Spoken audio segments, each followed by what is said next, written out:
It's my feel-good breakfast show. Welcome back. This is your feel-good breakfast show, Expresso. Where are your buttons? On the other side. They're over there. Well, listen, from buttons, we're turning now our focus to finance. Absolutely. It's My Money story time, where we take a magnifying glass and take a look at somebody very, very successful and how they've managed their way around money. This time around, frontman of Monarch, Eugene Coetzer.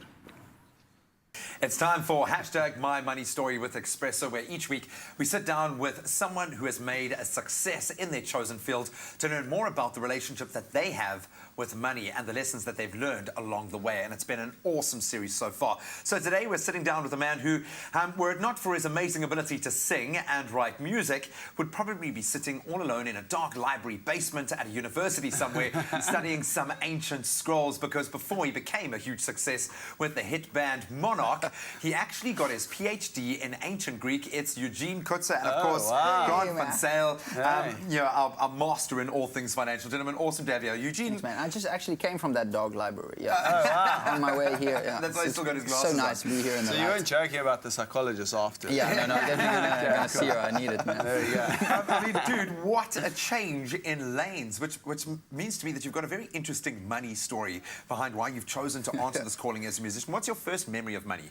Yeah, my interesting money story is like I moved from very secure money to the band, you know. It's very, very nice now. I love my life. No, but like the earliest memory I got is in school. You know, I was really jealous of my friend because I had like the basic ruler and pen and stuff, you know, pencil and like space case or whatever, and like my buddy was really rich, you know, so he had all the pimped out stuff, you know, like crazy pens and neon and lights and stuff like that. And I was so jealous, and I realized then that money buys you cool stuff, you know. It's maybe the wrong reason, but I like money. That's part of the truth, mate. We'd be making our little mini skateboards out of our rulers. They'd be buying skateboards. Yeah, exactly. Yes, you can relate to this. So, yeah, I would imagine that you have learned some pretty tough financial lessons along the way, certainly from the band's perspective and backing your talent in that way. What have been some of the toughest lessons learned? I think you have this perception when people talk about saving, you know, that you wait until you really earn a lot, and then you start saving like maybe 10-20% of that. And a lesson I learned was even when you don't have much, you know, you use a percentage and you pay yourself first, you know. So no matter where you are, and that's always my advice to give to all kinds of people, you know, even people that just started out or whatever. I tell them, like, no matter, because don't wait until you get a crazy salary or whatever.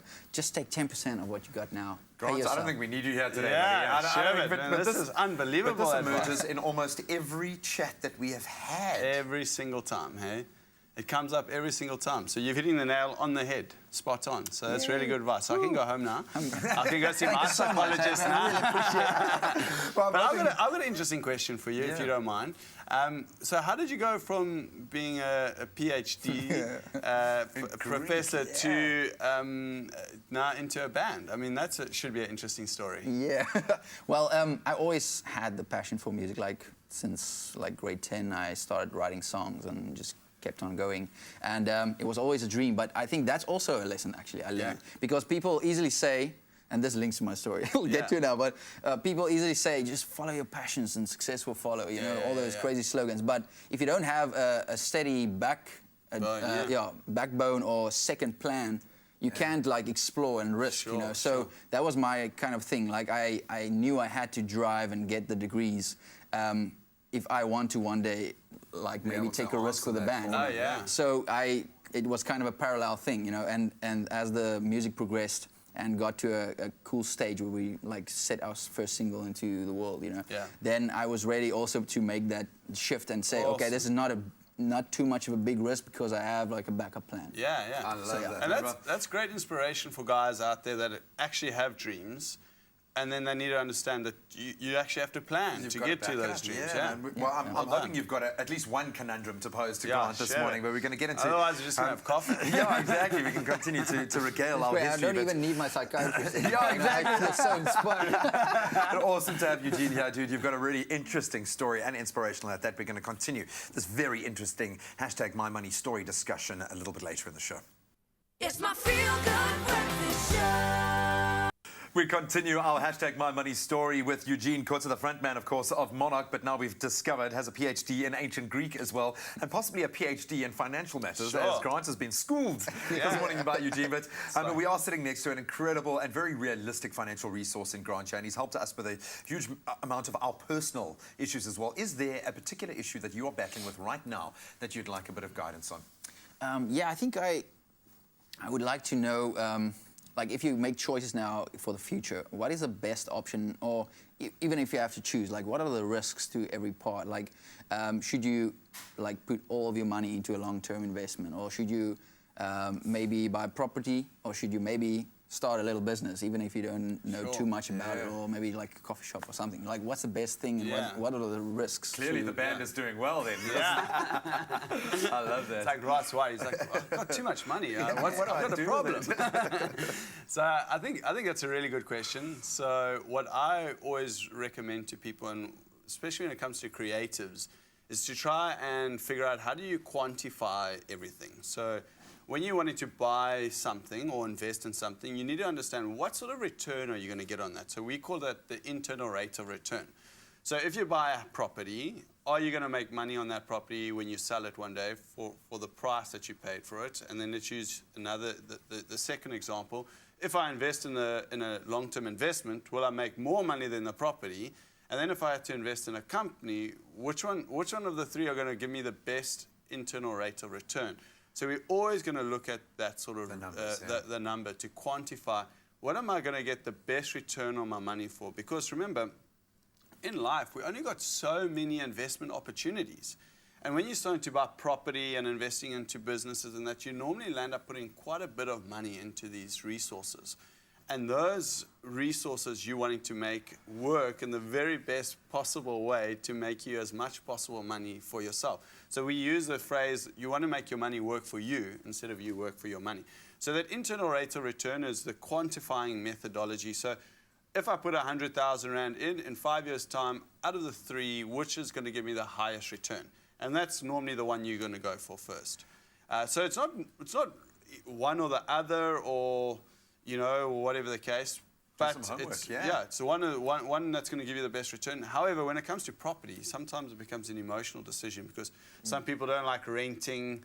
They want their own property. So that then boils down to, am I really wanting to take the risk? And property markets are at a high now, or are they at a low, So you always want to buy a property when you make your money when you buy your property, not when you sell it one day, because the price you buy it for is what's going to determine if you're going to make money on it or not. That is a very cool thing you're saying there. Yeah. That's like something to keep in mind. And that's where most people make a mistake, is they think, okay, I'm going to buy a property now, and in a few years' time, I'm going to sell it and make a profit. No.